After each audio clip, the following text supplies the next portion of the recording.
Bismillahirrahmanirrahim. Assalamualaikum warahmatullahi wabarakatuh. Bapak, Ibu, Saudara-saudariku semua, kita jumpa lagi di channel MPV ini. Channel ini insya Allah akan selalu hadir ke ruangan Anda untuk sharing. Di sini kita akan banyak bicara tentang pupuk, pemupukan, dan dunia pertanian kita pada umumnya. Mari kita lanjutkan. Nah, pada bagian kedua ini kita akan bicara tentang faktor-faktor lain mengenai pengomposan. Selain dari yang pertama kita bahas, yaitu tentang CN ratio. Kita akan bahas lebih lanjut faktor-faktor tersebut. Nah, secara lengkap faktor-faktor yang harus diperhatikan pada pengomposan adalah CN ratio, kemudian kelembaban, ukuran bahan, suhu, pH, jenis-jenis mikroorganisme yang akan kita gunakan untuk melakukan penguraian terhadap bahan-bahan organik yang akan kita komposkan. Kita akan lanjutkan mengenai CN ratio, terutama CN ratio bahan baku. Karena pada bagian pertama, bagian terakhirnya meninggalkan sebuah pertanyaan, yaitu untuk mencapai CN ratio dari kompos kita antara 10 sampai 12, kita harus menggunakan CN ratio bahan baku berkisar di sekitar 30. Nah, pertanyaan kita yang tersisa kemarin adalah bagaimana mendapatkan CN ratio bahan baku sekitar 30 tersebut? Nah, itu pertanyaan kita.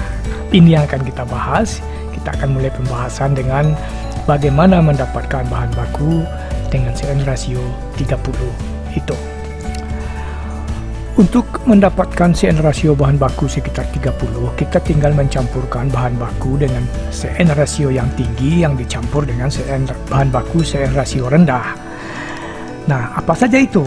Misalnya, sisa-sisa kebun, hasil pemotongan rumput, ranting-ranting, daun-daun, itu punya CN ratio antara 50 sampai dengan 80. Serutan kayu, serutan gergaji, serbuk gergaji, CN rasionya antara 200 sampai dengan 300. Sisa makanan punya CN rasio antara 15. Ini sudah ada hasil penelitian ini dari banyak sumber ini. Kemudian pupuk kandang punya CN rasio antara 5 sampai dengan 10. Nah, kita tinggal campur ini. Kita tidak perlu mendapatkan CN rasio 30 tepat 30, tidak perlu. 35 juga oke, 40 sebenarnya juga oke. No problem.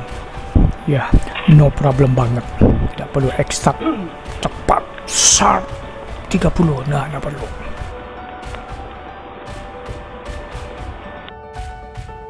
Nah, ini ada tabel komposisi C dan N dari berbagai bahan baku kompos. Misalnya kotoran ayam. Kotoran ayam itu punya C organik antara 16 sampai 27. N-nya antara 1,4 sampai dengan 2,9. Itu akan tergantung dengan nutrisi makanan ayamnya apa. Maka CN rasionya antara 5,5 sampai 19. Kotoran sapi, CN rasionya antara 17 sampai 31. C organiknya antara 22,35, N-nya antara 1,1 sampai 1,25. Jerami padi C organiknya itu sekitar 40 sampai 43%, N-nya sekitar 0,64 sampai 1,4%, sehingga CN rasionya antara 28 sampai 67. Ada sekam, C organiknya sekitar 45, N-nya kecil 0,3% ya, CN-nya antara 150. Ada kokopit, ada tanah gambut. Nah, kita tinggal lihat data ini, kita campur-campur berapa perbandingannya untuk mendapatkan CN rasio sekitar 30.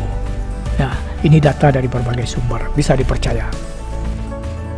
Faktor pengomposan yang baik selanjutnya itu adalah kelembaban. Kelembaban ideal dari proses pengomposan itu antara 50% sampai dengan 60%. Bila kelembabannya 30%, aktivitas mikroorganismenya akan terhenti. Bila kecil dari 40%, aktivitas mikroorganismenya melambat. Bila besar dari 60%, kondisi ini akan menjadi anaerob. Nah, kita akan lihat nanti mana proses yang lebih baik, aerob atau anaerob, dan apa persoalan yang akan timbul dari masing-masing proses ini. Jadi proses pengomposan itu ada dua macam. Satu aerob itu butuh oksigen, tapi dia tidak menimbulkan bau, dan akan melepaskan CO2. Jadi kecukupan oksigen menjadi penting di proses aerob. Sementara proses anaerob itu tidak butuh oksigen, tapi dia menimbulkan bau dan melepaskan CH4. Nah, kalau seperti ini nanti akan ada hubungannya dengan masalah gas rumah kaca, global warming. Nah, tadi kita sudah katakan proses anaerob akan menimbulkan bau. Proses pengomposan aerob yang sempurna tidak berbau, tapi kalau kemudian dia berbau, itu ada kemungkinan dia akan punya kelebihan nitrogen atau kebanyakan air. Maka tambahkan bahan baku dengan CN tinggi, lakukan pembalikan tumpukan, alirkan udara agar prosesnya tidak menjadi anaerob.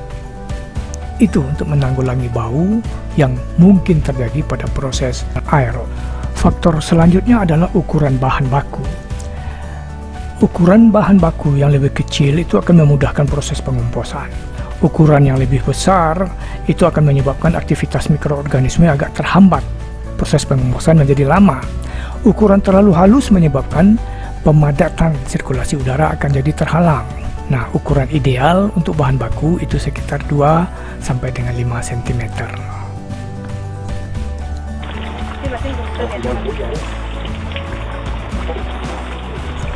Video ini adalah video tentang pengomposan yang kami lakukan di Kampung Pasir Huni, Desa Ciwalen. Seperti yang kami ceritakan pada awal dari serial video ini.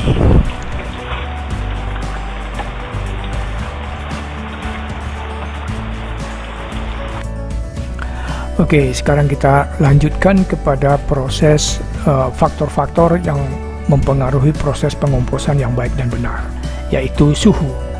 Suhu tumpukan kompos itu dapat dijadikan petunjuk proses apa yang sedang berlangsung dalam pengomposan tersebut. Misalnya, suhu 20 derajat Celcius itu tahap awal, suhu ruang ya. Suhu ruang itu tahap awal, itu tidak terjadi proses apa-apa. Tapi begitu suhu mulai bergerak dari 20 sampai 40, itu menunjukkan terjadi proses yang dilakukan oleh mikroorganisme mesofilik. Pada suhu 40 derajat sampai 65 derajat, itu yang bekerja adalah mikroorganisme termofilik. Nah, kemudian terjadi pematangan antara suhu 65 turun kembali ke 40 sampai kemudian ke suhu kamar. Kalau sudah mencapai suhu kamar, itu berarti proses pengomposan sudah selesai, komposnya sudah matang dan sebenarnya itu sudah bisa kita gunakan. Oh ya, saya salah, bukan suhu kamar atau suhu ruang, tapi suhu sekitar kita.